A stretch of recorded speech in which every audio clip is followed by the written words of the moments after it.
بسم الله الرحمن الرحیم. السلام علیکم ګرانو زده کوونکو. هیله ده چې روغ جوړ او خوشحاله اوسئ. ګرانو زده کوونکو، بیا هم زه ذاکره بارکزی د دویم ټولګي د ریاضي مضمون ښوونکي ستاسو په خدمت کې یم. ګرانو زده کوونکو، زموږ نننی لوست د کتاب 21م لوست پورې اړه لري چې موضوع یې هم د 2 رقمي عددونو تفریق، مشق او تمرین دی. ګرانو زده کوونکو، څنګه چې موږ په تیرو زده کړو کې د 2 رقمي عددونو تفریق زده که چې څه رقم موږ کولی شو چې د 2 عددو نه 2 نور عددونه کم کو. لکه که مفروق منه تاسو پیژندلی وه چې مفروق منه کوم یو ته وایي، مفروق کوم یو دی او حاصل تفریق څه ته وایي.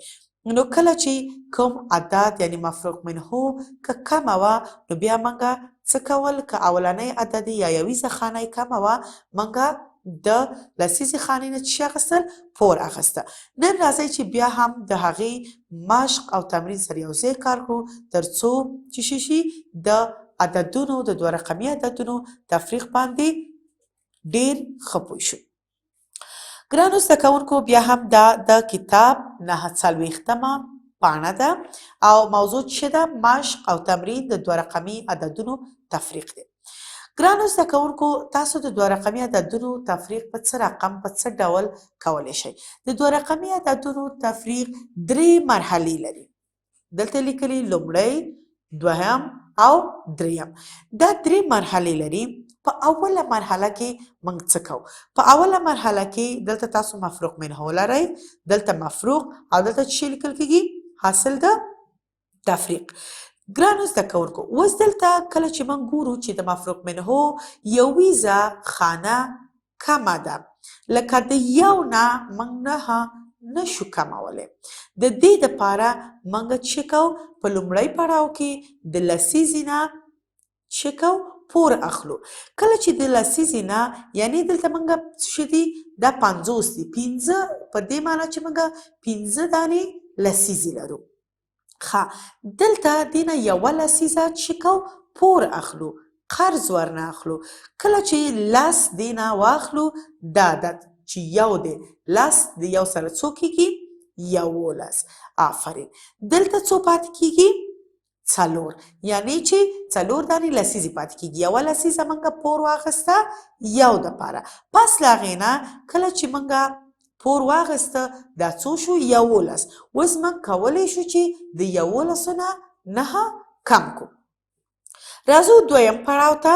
دلته چې کله موږ پور واخیسته، دا د 11 عدد شو. اوس د 11 نه چې 9 کمې کو، څو پاتې کېږي؟ 2. آفرین. د 11 نه چې موږ څه کو؟ 2 9 کم کو، 2 پاتې کېږي. دا شو دویم پړاو. په اول پړاو کې موږ پور واخیسته. په دویم پړاو کې کله چې دا عدد څه شو؟ ډیر شو، یا د لسیزې نه موږ واخیسته پور. اوس څه کوو؟ لاندینی عدد چې د مفروق څه دی؟ یویزه خانه ده، هغه ورنه منفي کوو. دا اوس 11 نه چې 9 کم شو، څو پاتې شو؟ 2. په دریمه مرحله کې څه کوو؟ په دریمه برخه کې راځو. دلته ګورو چې موږ کله د لسیزې خانې نه یو پور واخیسته د بلې خانې دپاره، د بل عدد دپاره، نو دلته یو عدد کم شو، لکه دلته 15، اوس 4 پاتې شو. اوس د 4 نه موږ څه کوو؟ آفرین. دا لاندینی عدد منفي کوو یا تفریق کوو. پس له هغې نه د دې حاصله لیکو چې دا تاسو ته د مثال په توګه څه کړو؟ کار کړی. اوس دلته موږ څه لرو؟ نور سوالونه لرو چې هغه په همدې توګه کولی شو چې ټول سره حل کړو. دلته یعنی د دې معنا د دې 3 پړاوونو څه وه؟ چې د 50 نه د 9 عدد کمولو، چې څو پاتې شو؟ 22. یعنی د 11 نه چې 9 کمې شوې، 2 پاتې شوې، او دلته 4 پاتې وو. د 4 نه چې 2 کم شو، څو پاتې شو؟ 2. اوس ګرانو زده کوونکو، دلته تاسو ته لیکلي چې د خپل ملګري سره په ګډه کار وکړئ، تفریق یې کړئ. که چیرې اړتیا وي، پور واخلئ. ګورو چې اوس اړتیا شته که نشته. دې عددونو ته ګورو چې که د کوم یو اړتیا وه، هغې ته پور اخلو. که نه و، چې کو پور نه اخلو او همدغه شانې تفریق کو. دلته اولنی سوال یا اولنی پوښتنه تاسو ته حل شوې ده چې د 8 شپېتو نه د 9 څلوېښتو کمول دي، چې په دې کې بیا یې هم پور اخیستی دی، د شپږو نه یې پور اخیستی چې دا 18 شوي او بیا هم دا سوال حل شوی د مثال په توګه. اوس راځو بل سوال ته، دا موږ او تاسو یو ځای سره حل کوو، ګورو چې د دې پور ته اړتیا شته او که نه. ښه ګرانو زده کوونکو، دلته موږ لرو 45 منفي څو 18. راځئ چې په دې پاڼه کې موږ دا سره یو ځای حل کړو، ګورو چې د دې حاصل څو راځي. ښه که دلته موږ څو کوم عدد لرو؟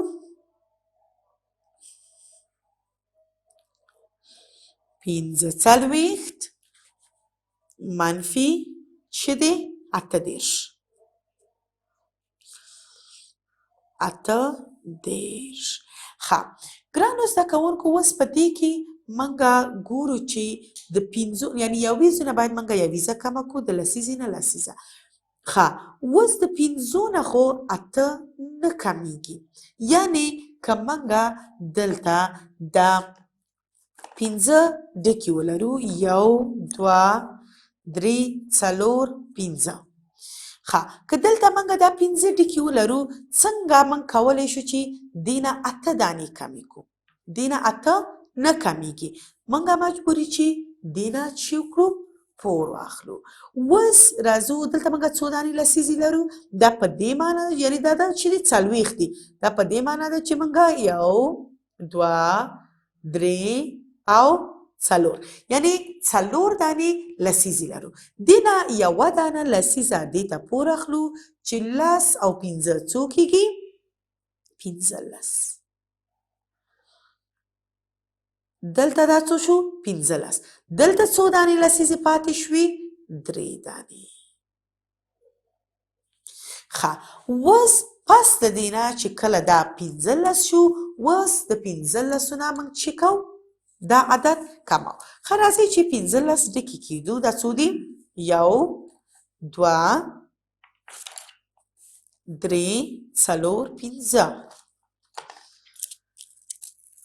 6 7 8 9 10 11 12 13 14 15. ښه که د دې 15 نه موږ 8 دانې کمې کړو، څو دانې پاتې کېږي؟ 1 2 3 4 5 6 7 8. ښه دا 8 دانې چې موږ دې نه کمې کړې، څو پاتې شوې؟ 1 2 3 4 5 6 7. د 15 نه چې 8 کم شو، څو پاتې شو؟ 7. ښه اوس راځو خپلې دویمې خانې ته. دلته ګورو چې دې کې موږ څو دانې لسیزې لرو، دلته پاتې شوې 3 دانې لسیزې. ښه په دې 3 دانې لسیزو کې دلته بیا هم موږ لاندې هم څه لرو؟ د 3 عدد لرو. د 3 عدد ګرانو زده کوونکو، کله چې د 3 نه 3 کم کړو، څه پاتې کېږي؟ 0. خو 0 چپ طرف ته هیڅ معنا نه لري، یعنې که دا تاسو ولیکئ که ونه لیکئ، او که دې په ځای یو دانه چلیپا هم ولیکئ، څه کېږي؟ عین مفهوم ورکوي، یعنې د 3 نه 3 لاړ شي چې 0 پاتې شو. راځئ چې اوس خپل جواب دلته ولیکو په کتاب کې، چې دلته څه شو؟ یویزه کې آفرین یویزه 15 شوه، دلته 3 پاتې شو. جواب څو دی؟ په یویزه خانه کې 7 پاتې شو او په لسیزه کې 0. ښه اوس راځئ چې لاړ شو خپلې دویمې پوښتنې ته. د دې پوښتنې په جواب خو تاسو پوه شوئ. راځئ چې ځو خپلې دویمې پوښتنې ته. دې کې ګورو چې د پور اړتیا شته او که نه. دلته څه دي؟ 7 په مفروق منهو کې لرو او 50 په مفروق کې.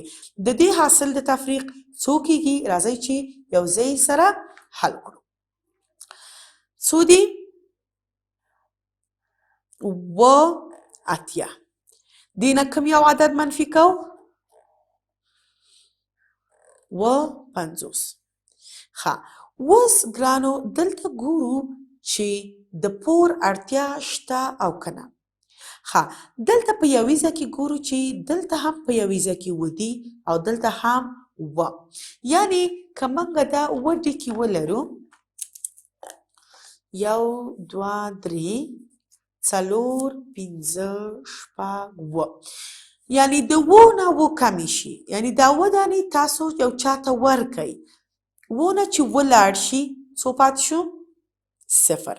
او دا هیڅکله مه هېروئ چې 0 ښي طرف ته همیشه څه دی؟